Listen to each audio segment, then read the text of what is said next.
When working professionally in the field of cybersecurity, it is very important for you to be aware of the laws, rules, and regulations in your field specifically, whether it be corporate policy or the respective law of the nation that you are actually residing in or serving the company of and their various jurisdictions that they happen to have offices in.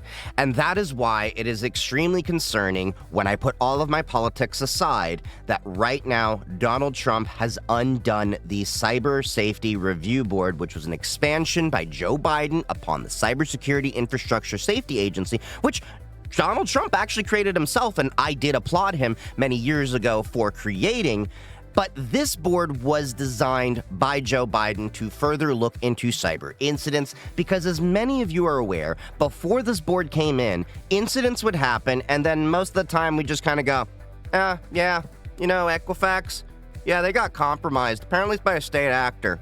Oh, well, that's kind of what happened. And the Cyber Safety Review Board was currently in investigations for the multiple months compromise of United States telecommunications networks, known by the actor as Salt Typhoon, which is alleged to be a Chinese state actor. And now we may not actually get any information out of all of this stuff. So before we dive into this, make sure to hit the like button, subscribe to see more of my content, as well as check out all of my other social media. I'm just about everywhere. We also do live streams on Twitch and, of course, Blue Sky and Mastodon. So without further ado, let's get right back into the story. I want to make this very clear that when I'm making this video, I'm making this from the perspective of a cybersecurity professional. I am going to put my politics as best aside as possible and put on the goggles merely as a cybersecurity professional.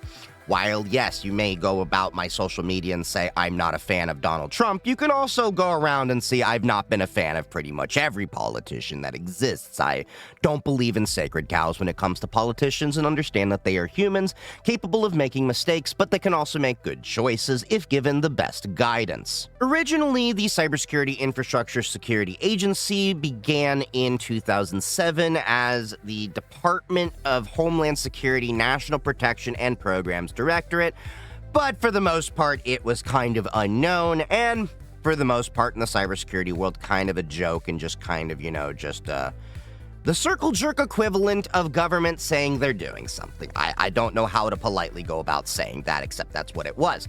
Now, one of the things I did applaud Donald Trump for in 2018, he signed the Cybersecurity and Infrastructure Security Agency Act of 2018, which then CISA's footprint grew to include, different roles. They've worked on securing elections, the census, the different national, special security events. They've also had the U.S. response to the COVID-19 pandemic, and it's also been involved in 5G networking and hardening and all these different things like the U.S. protection against electromagnetic pulses. They do a whole lot of things, and the CISA agency gets a huge amount of respect from me, and I have to say I am an admirer of the former director of CISA, Jen Easterly. She was an absolute gem and just an example of what the cybersecurity needs from the United States government. However, with Donald Trump coming in, one of his very first executive orders was to disband the Cyber Safety Review Board that was brought about by Joe Biden, which enhanced CISA a little bit more to look into all of these different cyber incidents that had occurred. Prior to, the CSRB coming in, any incident that would happen would kind of just be like, oh yeah, we'll kind of get the FBI in on that. Maybe we'll, look at it with the DHS kind of things, but you're kind of on your own for your investigation for the most part, with, some exceptions there. But the reality of it is that it's been very helpful. And we saw this come into a huge, amount of force with the recent Salt Typhoon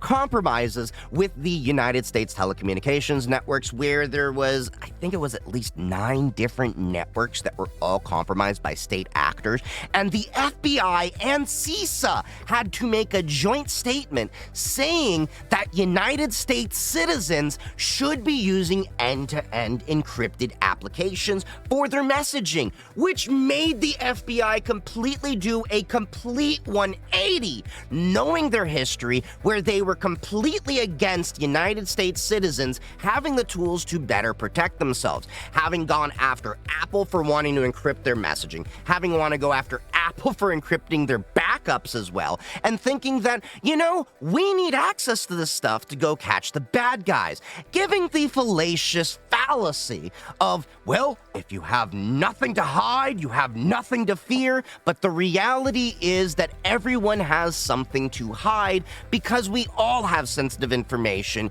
even if it's legal. Think about it. You all have social security numbers. You all have finances you want to protect and things like that. Everyone has things they want to keep private from prying eyes. And that is the fallacy that the FBI has had for many years. And it was only CISA that made them come about, basically, and say, yo, change your tune. Change your tune. Because the FBI, I don't think, would have ever made this stance.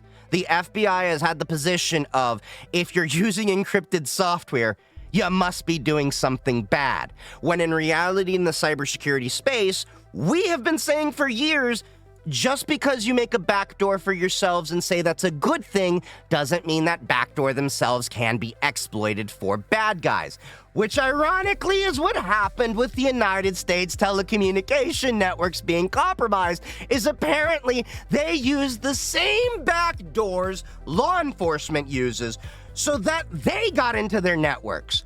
This is going back to the entire issue that I've had, where I've talked in passing on live streams about the Clipper chip and the FIPS 185 flawed encryption standard with escrowed key communications, and all these other attempts by the United States government to have access to law-abiding citizens. And it is frustrating as hell, because they don't seem to understand a backdoor for one is a backdoor for all. Well, Donald Trump seems to have just undone the Cyber Safety Review Board that actually helped look into a lot of these incidents as recently as 2021, which Salt Typhoon was a major one. And the only thing I can come about that makes sense to me is he did this out of spite because Joe Biden did it, because it's not to the benefit of America to remove this little, board that they created. It's beneficial to corporations, citizens, and the United States government themselves, because we're all relying on the same hardware, software, and package combinations, more or less at the same point. Yes, the United States government may have their own little packages here and there that are kind of unique to them, but the reality is, no one of us are really using anything that isn't provided by a market in some way, shape, or form from the same vendors. We're all using, the same firewalls. We're all using the same switches. We're all using a lot of the same remote connection softwares, or, moving to zero trust network access. We're all using the same stacks, just in different combinations and configurations. Now, I understand some people might say that Donald Trump is doing this as part of his cost-cutting initiatives to, rein in rampant government spending, but that's the fallacy that every business makes. The problem is Donald Trump's coming into the government, treating it like a business and thinking, oh, well, we're just going to slash costs and everything. And that's the fallacy I see with every company that looks at cyber, and they start looking at it as an expense and liability instead of as an investment. Because guess what happens when you have a cyber attack? You still need cyber resources to repair it. But now, when you didn't invest proactively, the costs of being proactive versus reactive, well, reactive, it's going to be anywhere from 10 to 100, sometimes even 1,000 times the cost in both money and time to remediate such issues, which is why you need to understand cybersecurity, even though it's not generally a part of your company that actually brings in revenue, protects your revenue. Because the reality is you're still going to have those operational expenses from day to day. When you have a cyber attack, you still have to pay all those employees and such on payroll, even though your systems are down. But it's going to be that you're not going to be able to do anything during that downtime, and you're just money's going out the window. We saw the same thing with Henry Schein. If you're not familiar with them, they were a large dental and medical supply organization that got compromised, and they literally were ransomware, and they had re-encryption events several times. They had their stock hit massively, and it was just overall bad because they lost a lot of money merely from one cyber incident there, and it cost them about, I think, 2-3 months, if I'm not mistaken, to even begin to have successful remediation processes because of just how back-asswards they were with a lot of things. But it's not just corporations that are having a bad situation with cybersecurity posture. Overall in America, cybersecurity is very widely misunderstood. We've had journalists getting threatened with lawsuits for quote-unquote hacking, for revealing that there was information that was misconfigured and showing too sensitive information when it came to election places.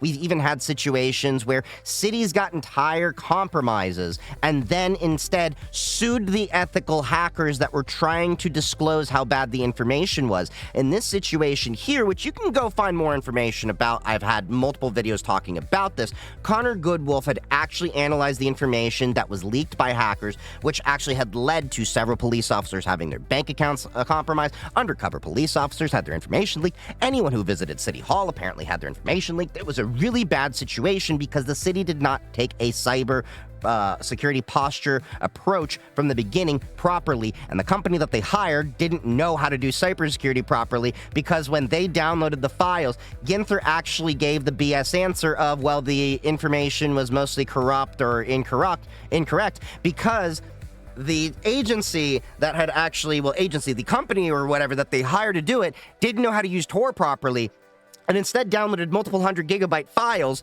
through Tor browser, when in that kind of situation, you probably should be using command line tools to be grabbing certain tools, because there's different things you have to do with error checking and all. I'm not going to get into it, but needless to say, they were wrong on the information. They sued Connor Goodwolf with a restraining order to keep him from accessing the information, basically saying that it's not public information, that you have to access it with a special tool, when it is public information. It is on the internet. It is just on a different layer of the internet that everyone can access with a tool that happens to be open to everyone. It's not that special of a tool. But needless to say, this is just one example of many why the United States of America needs things like the Cyber Safety Review Board on top of CISA. When you combine this with the fact that the current war landscape right now is digital, we need to, as a nation, invest in cyber resources more than ever, because if war comes about and we're going against a more modern nation for the first time,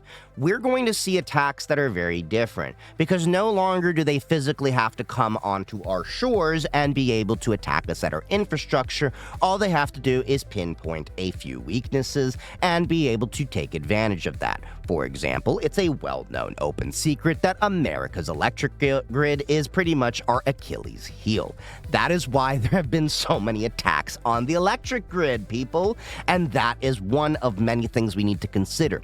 We have a lot of our critical infrastructure on aging architecture that is so old that it can't even be properly secured without ripping it out and replacing it, as well as air gapping a lot of the different things out there.